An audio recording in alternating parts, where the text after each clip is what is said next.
Welcome to the High Rise Podcast, presented by Headset, the leading data and analytics company for the cannabis industry. Emily, it is 5 o'clock somewhere. So once again, I think it's time to talk about drinking. Let's talk about it, but this time in the context of cannabis beverages, right? Absolutely. So this week, New York Times published a recent article talking about cannabis beverages, which is really good to see. I think that having mainstream publications talking about a format that is relatively new to a lot of people out there is a way of kind of saying that this has arrived, right? And I'm sure it's not the first time they've talked about it, but it's just on the radar, right? So in that sense, I think it's really great to see. But on the other hand, I think it's kind of a rough read, particularly because the framing was very much around perceived risk in the article. And they called out a few of those things. And I thought we could dive into some of that today. And, at Headset, obviously we cover beverages. I feel like we talk about beverages a lot. I don't know why that happens. It's just, I think it's this emerging category with all these new brands coming out and everyone's trying different things. And, I enjoy the category myself, but, at Headset, we do cover it quite a bit. And we've got some recent things that we published, and we could touch on that too after kind of ripping apart this article. So as we dive into it, why don't we level set on beverages? I mean, it means a lot of things, right? It sure does. And in our industry, it comes in a few different form factors. The most pervasive that I've been seeing now is that they've been coming in bottles for a while. And so that was like the Hi-Fi Hops and then some other brands and I'm just going to kind of couch this that a lot of the names I'm going to mention initially are in California because that's where a lot of beverage activity has happened. So there were bottle formats like Hi-Fi Hops from the Lagunitas Absolute Extracts collaboration that occurred out of Santa Rosa. And so that started off in bottles. And then similar to what we've seen actually in the craft beer movement is it's moved from bottles to cans.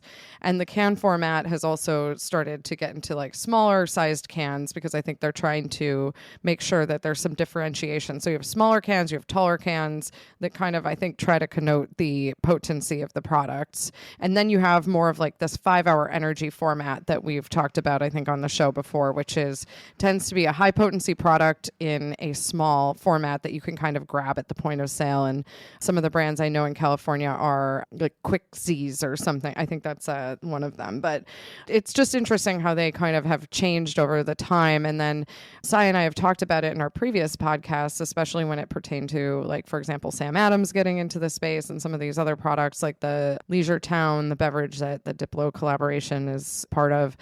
They're in the Sessions range. And Sessions seem to me, I hear Sessions being talked about. I think of it as a 2.5 milligram potency product, which to me, I would say that's my sweet spot for a consumer. And I think I've shared on the show that I tend to be a little bit lower dosage on edibles, especially.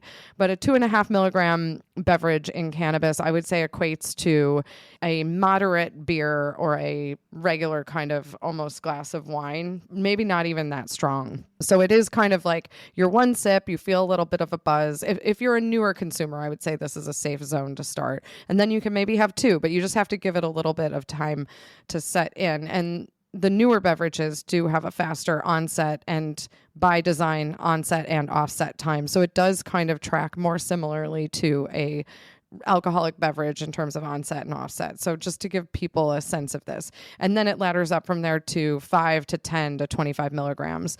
I think everything under 10 milligram has been kind of labeled as kind of Sessions or a lighter dosage beverage by other consumers. Now, this article did speak about 10 milligram beverages, and I do agree that if you have a couple of those and you've never had a cannabis beverage, it may catch up to you. But I think if you have a 2.5 milligram, that's some information. So it's just something for consumers to keep in mind. And I do think there's a little bit of a lift around this. Now, as we've been talking about also on the podcast, as we've been seeing inflationary pressure, people seeking more value formats, we have seen a rise in the 100 milligram beverage category. And that can be in those 5-hour energy formats, which are more almost like a shooter. So that's truly, Sai, what's your take? That's got to me, be a value bang for your buck format to me.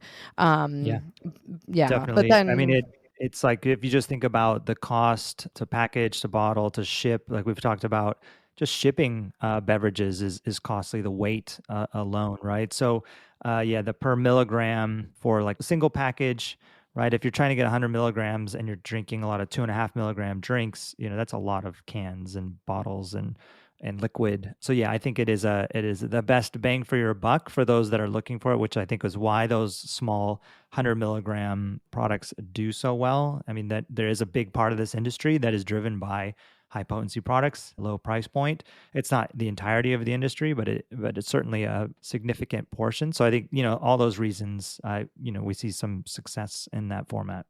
Yeah, I think so. And, it was interesting as I was looking at this. And now some of the other companies like Wonder, and I think Can is launching a higher dose one just to make sure they're meeting the market where it is in terms of the value pain points that it's facing. But I love that they offer those sessions beverages for people like me who I'm willing to pay up to have the experience that I'm hoping to have with cannabis without it being too much for my consumption patterns. But what was interesting is I've been tracking this in the headset data about this emergence of the 100 milligram products in these different form factors. And I saw the Uncle Arnie's article about how they use the data to launch some of these products. And I just thought it was interesting what he said about launching these products. It stays true to our brand ethos, providing high quality, effective and affordable products. And I thought that was really interesting how he used the data, also created a product, but also tried to make sure it tied into the brand ethos. So that was a really good article. And I liked hearing about how a branded product company is using this information to stay up on the times. Yeah, what's so interesting about the story that we published about Uncle Arnie's is that they actually talked about going into edibles, like they produced gummies. And, they looked at the data and they saw kind of market share that gummies commands, and it's quite significant, but it's also quite competitive, and it's also a different type of business for them. And so when it didn't pan out, they did look at the beverage data and they identified that, yeah, there was more opportunity in the mini Arnie's, they call them, 100 milligrams per 2-ounce shot, travel size products. So, I mean, that's what we're talking about there with that format. So yeah, really interesting just to see, but there's so much room for innovation. And I'm with you, it's cool to see brands like Wonder, brands like Can that are looking at higher potency. Not for me necessarily. I honestly, I couldn't touch like a 2-ounce 100 milligram drink. I think you wouldn't see me for a while. We might miss some podcast recording, but I know a lot of people can and do, really enjoy that. And so,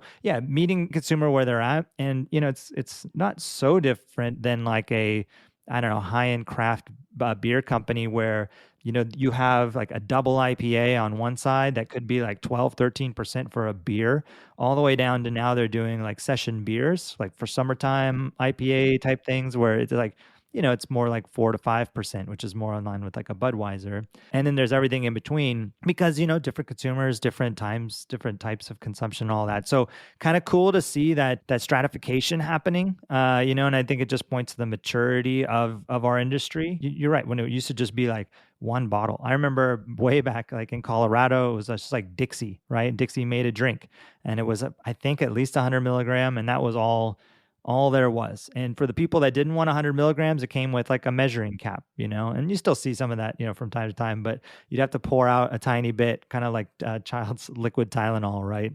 I have memories of doing that and trying it. I also have memories of maybe having too much of one bottle. So, it's come a long way with these different formats. And this article does talk about the number of brands, the number of products, citing headset data, which is great to see. It's always nice when we get that kind of press mention. So they're doing their homework, the author of this article on like what's out there.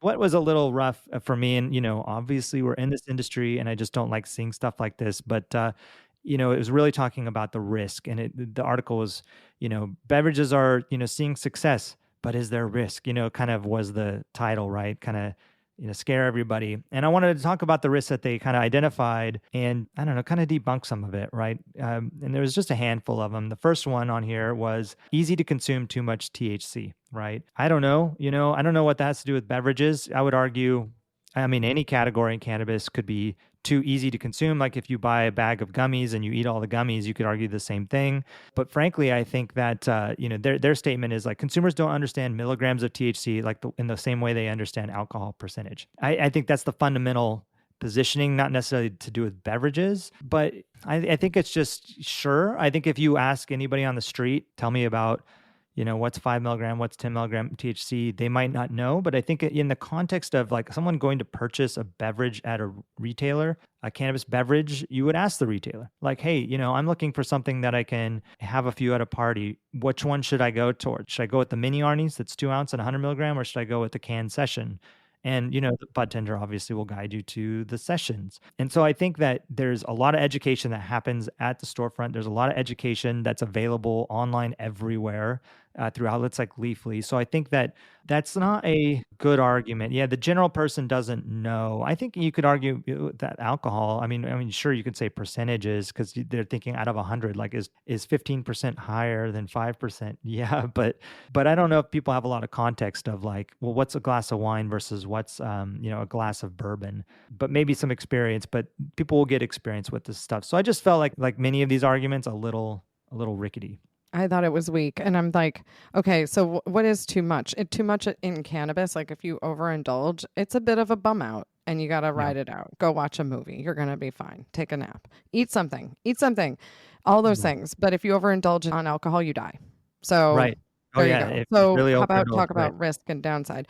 And then just one thing I wanted to say about this is like education about form factors. There are new alcoholic form factors being launched all the time that are not actually that clear to a consumer. For example, hard kombucha. So I was at a coffee shop in New York. I'm an early riser. I was ordering coffee. I needed to add something to my thing because I only had a credit card with me. And so I was like, oh, I'll add that kombucha. It was literally in the fridge with like water and all this stuff. So kombucha, boom. 7 a.m. in the morning. It was hard kombucha.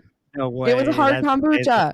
And I was just like, why is there hard kombucha in the fridge in this little tiny cafe that's primarily selling coffee, another addictive substance? But, I think that not that cannabis is addictive, like physically addictive is caffeine and alcohol. So that's a whole sidebar. But I just was like, here we are, a totally different form factor, has alcohol in it. By the way, I did not drink it because I caught it. Didn't? No. I mean, I have had a drink at 7 a.m. Sure, because it is 5 o'clock somewhere. But I like the idea of like the unsuspecting drink, where you're like, what? I feel a little off, right? Like, you had no idea. Like, whoa, uppers and downers right here at 7 a.m. But I mean, it's just like one of those things where I think, I know you're going to talk about how we treat alcohol versus cannabis, but it's, sure. I thought like for the gray lady to be being a bit of a biatch about the risks on this, and like, here we are, the real risks are actually far more intense with alcohol. Oh yeah. And we'll talk about that. But these risks of just like the beverage industry of cannabis, right? And I think one, you could argue it's not just beverage. There's plenty of other ways to consume too much THC if you're not paying attention, but like it's not hard to pay attention, I think. But their argument is like people don't understand this, but it's like they'll get there. The other thing is the high can be unpredictable and potentially more intense is what they're calling out. So on that side, I would argue that maybe flower is more unpredictable, right? The flower variety of all the different terpenes and potency in flower, I find like if I try one strain versus another, I'm going to end up with very different experiences. Beverages, I would say pretty consistent in the sense of the way your body ingests cannabis through your stomach. Versus, inhaling it. It's just a different experience. And I think that, ingesting it like a beverage is much more consistent. They weren't arguing it's a predictability versus flower. They were arguing that most alcohol drinkers can anticipate how they'll feel after 3 drinks. Cannabis-containing beverages create a less predictable high, which is like, I don't know, really? Like, I guess you have 3 sessions from can, and then the next week you have 3 sessions from can. You're probably going to know what you're going to expect. It's not like a roll the dice, roulette wheel of like, where's it going to land? Like, oh my God, I just had 3 cans and it's way different than I was expecting because the last time. This is just, I think, arguing there's just not enough experience, but that's like not really an argument. It's like the way you get more experience is you consume more, which is like, I'm more than willing to do for the sake of science, of course. Yeah, and with no hangover. So with no hangover, right? Yeah. And they talk about a devoted tequila drinker. Right. From my mouth to God's ears about that. All right, carry on. So they also argue has a more addictive potential. You could argue like what doesn't, right? There's like studies that show sugar is as addicting as cocaine when they've tested it in rats. and their statement is, although studies have shown that fewer people are dependent on marijuana than alcohol, they go into like 10% will become addicted, while the Centers for Disease Control and Prevention have estimated that 1 in 3 adults classify as an excessive drinker. So they're like arguing like alcohol's still worse, but there's like a potential there. But I feel like, you can argue that about anything. I know, like picking on sugar, you said, caffeine. I mean, it's everywhere. It's kind of a strange argument to say like, Twitter's addicting, Instagram's addicting, the dopamine hit of anything can be addicting, but it pales in comparison to many things, right? And to put that up as like the poster child of why it's risky is kind of silly. Yeah. And then they said doctors don't know enough. And it's like, well, yeah, nobody knows enough. And we know all the reasons for that, but it's just like, okay, sure. I think doctors know a lot about alcohol, which I want to talk about. And no one seems to have a problem with that. And neither do I, but it's a strange thing to argue. So finally, to close out on the article, they do say that people say it's a plant, and that link may drive the public to see marijuana as intrinsically healthier than alcohol, organic and unfiltered. Healthier, not healthy, right? And I think they're trying to make this argument that they're saying that it's like, they say healthier here, but this whole article reads like, hey, it's not healthy. Like doctors don't know. But yeah, it's certainly healthier than alcohol. And it's funny because this week on the Huberman Lab, very popular podcast you're probably familiar with, probably your second favorite podcast after the High Rise. And one that I've listened to pretty much since inception. He had a recent podcast on alcohol. And for those that aren't familiar with Andrew Huberman, he is a tenured professor at Stanford, professor in the Department of Neurobiology. So he knows what he's talking about. But this was a funny one because all the ones I, listened to, like how to sleep better, all these things to optimize your health. I was like, I don't want to listen to this one on alcohol because I know it's on the other side. It's not going to be good. And it's not good. I haven't listened to it, but just reading the description, there's all sorts of I'm gonna fight you. I know. It. It's like head in the sand, right? But yep. But this is the thing, like, if we're going to start these, people are going to compare. You can't compare, right? You can't compare. And this article does mention like some of the branding and the marketing of these brands is around no hangover, less calories, all this stuff. And I would argue that is like truly better things. It makes it healthier in a lot of ways than alcohol. So not that it's like an either or. But I think when you're putting it up there as like this evil thing that's really dangerous and very risky, and then there's this other thing over here that is known to be very risky, it's like, come on, don't like scare everybody. Like they should be talking about this alcohol stuff more so than they talk about the cannabis challenges. But it's obviously, an exciting new category. And I think, frankly, like the fact that they're talking about it and in this light, and they're not doing it with pre-rolls, they're not doing it with vapor pens, they're not doing it with edibles, I think shows you that like we're getting there, right? And this is the theme that we've talked about over and over again. It's a very small category, but it's growing. There's a lot of interest in this category.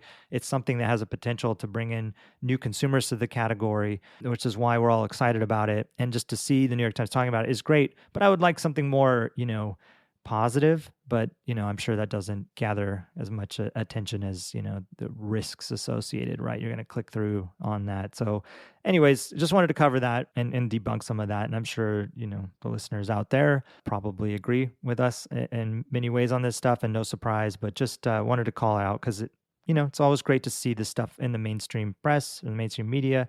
It's just too bad that they had all these scare factors associated, but it was great for some of these brands to get call outs like Can. I think was Wonder in there as well. I don't think so.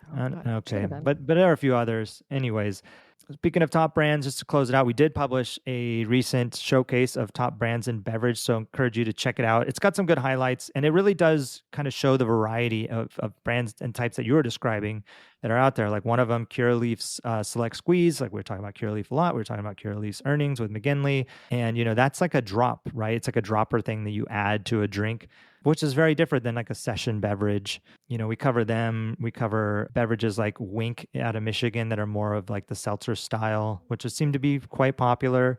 Heavy hitters in California, which is doing like mocktails. So you can get things like margaritas, mojitos, mules. I don't know alcohol, obviously, but the taste profile. And then some Canadian representation with some products out of that market, which are capped at 10 milligrams, right? Which is interesting, although you can now buy more than you could before.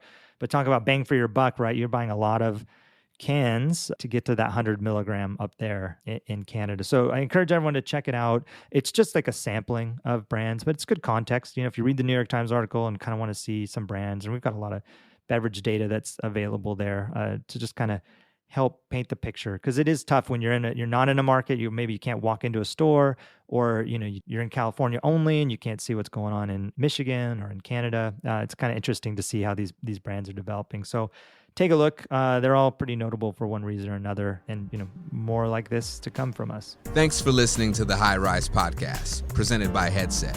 For more information on Headset, visit headset.io.